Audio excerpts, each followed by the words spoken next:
Vous écoutez Elle est libre, une série de podcasts sur les vifs, violences intrafamiliales dans le Trégor.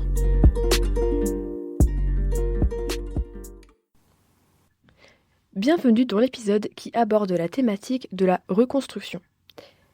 Les personnes victimes de violences intrafamiliales peuvent ressentir le besoin de retrouver une certaine confiance, une vie sociale et leur intégrité. Se reconstruire seul après un épisode traumatisant est très difficile. Pour cela, il existe de nombreux accompagnements professionnels, administratifs, juridiques, psychologiques ainsi que physiques, pour se reconstruire et pour démarrer une nouvelle vie. Nous avons choisi de vous raconter l'histoire de Marie. Elle a subi des violences conjugales pendant près de 5 ans. Un jour, après plusieurs tentatives pour quitter cette situation, son compagnon la frappe violemment. C'est la fois de trop. Elle prend ses affaires et quitte le foyer pour se réfugier chez ses parents. Lorsque ses parents la voient arriver, ils prennent conscience du problème et la poussent à se faire hospitaliser. Elle reste à l'hôpital pendant 1 semaine avant de rejoindre un hébergement d'urgence temporaire. Après avoir perdu son travail, Marie entame des démarches administratives pour se reconstruire. Aujourd'hui, 10 mois plus tard, elle souhaite aller de l'avant et évoluer dans un cadre sain. Seulement, se réinsérer après de tels traumatismes n'est pas simple et elle souhaite se faire guider, mais ne sait pas vers quel organisme se tourner pour des démarches sur le long terme. Pour cette situation, nous laisserons Marie-Christine Le Cerf, présidente de l'association Mouvelle, ainsi que Marion Bouchez, coordinatrice du PA, répondre à nos questions. Marion, bonjour. Bonjour. Tout d'abord, pouvez-vous présenter le pôle précarité de l'AMICEP ? L'AMICEP, donc, c'est une grosse association, pour le coup, implantée sur 3 départements bretons, divisée donc en différents pôles et dont le pôle précarité. Donc moi, mon travail là en tant que coordinatrice, ça va être vraiment de coordonner un petit peu tous les différents services et les différents dispositifs qu'on peut mener. Donc le PA, c'est une permanence d'accueil, d'écoute et d'orientation pour les personnes victimes de violences conjugales ou intrafamiliales, ou témoins d'ailleurs.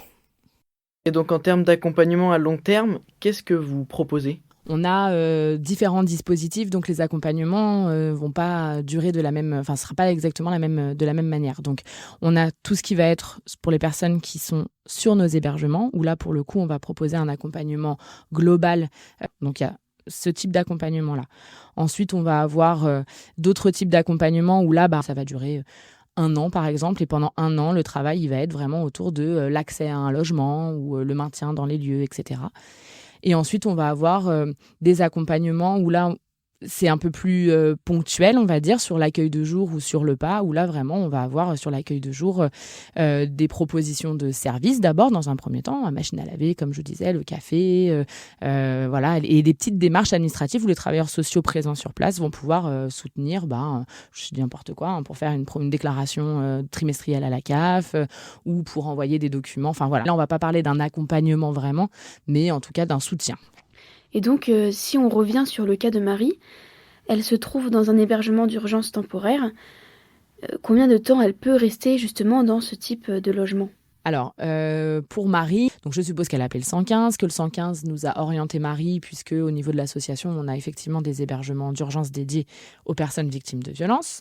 En fait, il n'y a pas vraiment de temps de prise en charge défini. L'idée, c'est que Marie, elle puisse se mettre à l'abri, déjà, se poser, parce qu'elle vient quand même de vivre quelque chose d'assez compliqué, d'assez lourd. Il faut qu'elle se prenne un petit temps déjà pour se poser. Et puis derrière, on va lui proposer l'accompagnement pour justement essayer de trouver des solutions et voir un peu l'avenir, en fait, et qu'est-ce qu'elle va vouloir mettre en place, etc. Donc ça prend un petit peu de temps, on le sait. Donc il n'y a pas de délai déterminé. Après, l'idée, c'est bien évidemment qu'elle ne reste pas des mois et des années. Mais pour elle aussi, parce que c'est du logement, c'est du temporaire, c'est de l'urgence, c'est du temporaire. L'idée, c'est qu'on arrive quand même à pouvoir la sortir de ce dispositif-là pour peut-être soit la faire intégrer à un autre dispositif, un autre hébergement temporaire, voilà, où là, elle pourrait éventuellement rester un petit peu plus longtemps, je sais pas, 6 mois, 1 an, ou alors carrément, directement de pouvoir accéder à un logement pérenne, en fait, à son logement autonome. Mais ça va dépendre aussi de plein de choses. Concrètement, techniquement, on est sur des contrats de 7 jours renouvelables. Donc, quand je dis 7 jours, ça paraît, on se dit mince, c'est quand même rien.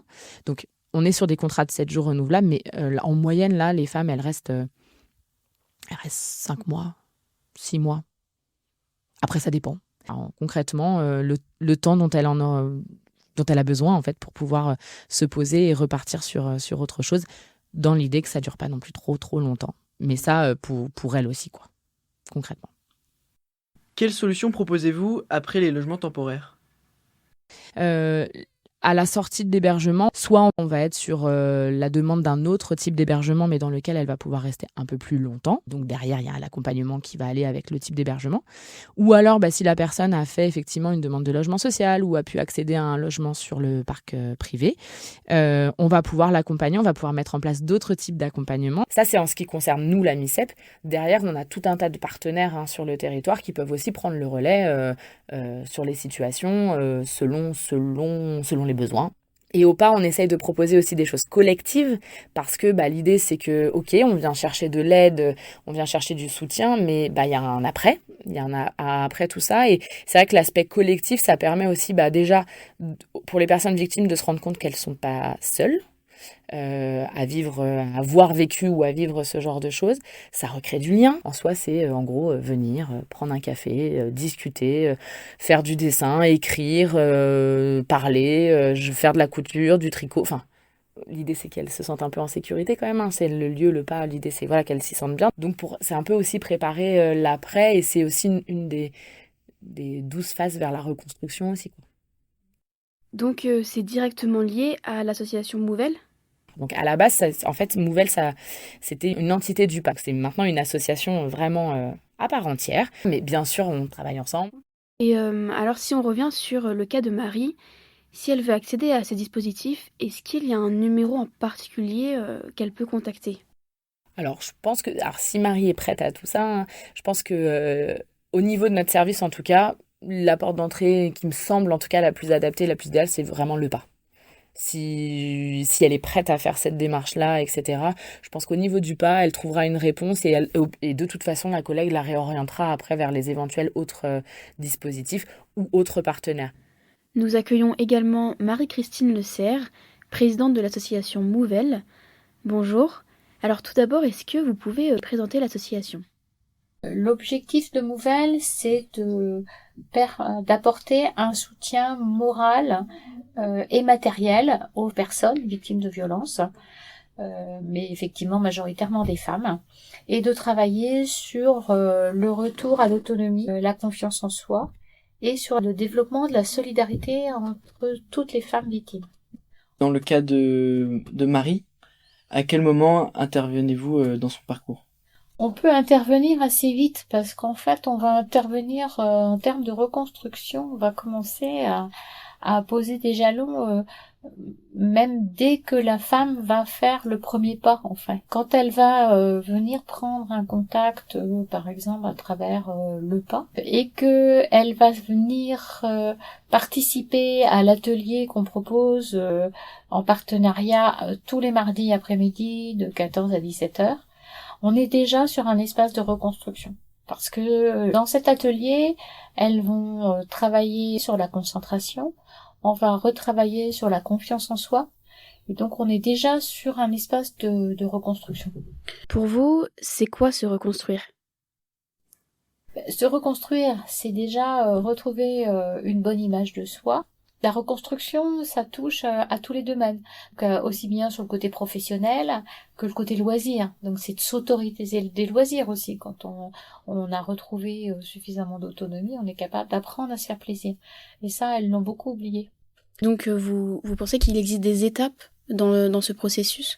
Oui, il y a des étapes. On va être sur retrouver un logement, donc une autonomie, pouvoir partir. Souvent, elles sont en rupture avec l'emploi, ou alors elles se sont déplacées géographiquement ou elles n'ont pas exercé le métier depuis longtemps. Et la reconstruction, c'est des remises à niveau, au niveau scolaire et professionnel, pour pouvoir ensuite postuler. Donc c'est la recherche d'emploi, réapprendre à faire des CV, c'est voilà. Donc là, elles vont être guidées puisqu'il existe des structures qui vont les permettre de réapprendre à faire tout ça. Et nous, on va intervenir justement pour plutôt leur redonner la confiance ou les guider sur des petits détails annexes en fait du quotidien. Puis leur permettre justement de travailler sur cette confiance. Donc on va les valoriser. On va travailler sur l'autonomie. Ou alors on va les accompagner pour qu'elles aient moins d'angoisse, qu'elles aient moins peur, et de leur montrer qu'elles sont capables de le faire toutes seules. Donc nous, en tant que bénévoles, on a cet espace-temps qu'on peut se permettre aussi pour les accompagner. Comment intervenez-vous dans leur reconstruction ? Déjà, on va commencer par l'activité couture, que ce soit couture, collage, tout ce qui est autour du fil. En fait, les travaux d'aiguille ont cette particularité que c'est que ça demande de la concentration. On va travailler la posture. Ensuite, on va travailler sur du manuel. Donc, ça veut dire qu'elles vont faire elles-mêmes. Et donc là, on va retravailler la confiance en soi. Du coup, elles regagnent de la confiance et elles voient qu'elles sont capables de faire. Après, ça va passer par la parole. Parce qu'au sein de l'atelier, elles vont avec d'autres femmes. Chaque cas est différent, mais avec un vécu quand même autour des violences. Donc le fait d'être ensemble, de parler, elles vont voir qu'elles ne sont pas toutes seules et qu'elles peuvent s'exprimer. On est dans la bienveillance, on les écoute, il n'y a pas de jugement, et donc elles peuvent se soulager, se libérer aussi d'un certain poids. Sur l'accompagnement, on n'a pas de limite de temps. Moi, je gère la liste de diffusion de toutes les femmes accompagnées. Il y en a qui sont dedans depuis très longtemps. Il y en a qui sont des anciennes, qui du coup sont revenues ou reviennent des fois. Donc même si on n'est plus dans l'accompagnement pur et dur de l'urgence, on est toujours dans l'accompagnement et ça peut durer longtemps, quoi. Au niveau de la réinsertion professionnelle, est-ce qu'il y a des façons de faire ou des organismes avec lesquels vous travaillez? Nous, on a un réseau, et donc on met tout ce réseau à la disposition, en fait, aussi des femmes. Mais est-ce qu'il y a encore d'autres domaines où vous les accompagnez, les aider au-delà du professionnel ? On va quand même essayer de les guider sur tout ce qui est culturel aussi et loisirs. On va leur proposer des lectures aussi. On a mis en place au niveau du pas une petite bibliothèque, et à la caverne aussi, donc on a 2 espaces où elles peuvent prendre des livres. On va nous-mêmes trouver un bouquin, on va trouver ça sympa, on va leur en parler, on va les inciter à relire. Donc on va travailler sur tout ça aussi. Et tout ça, ça fait partie de la reconstruction et de la réinsertion. Cet épisode portait sur la reconstruction en lien avec les violences intrafamiliales. Vous pourrez en trouver 5 autres déclinant le sujet sur des thématiques différentes avec des professionnels pour répondre à vos questions. Pour encore plus d'informations, nous vous invitons également à vous rendre sur le site elleslibre.infocomlannion.fr. N'oubliez pas que le 3919 est un numéro d'écoute et d'orientation, anonyme et gratuit, disponible pour tout témoin ou toute personne victime de violence, 7 jours sur 7.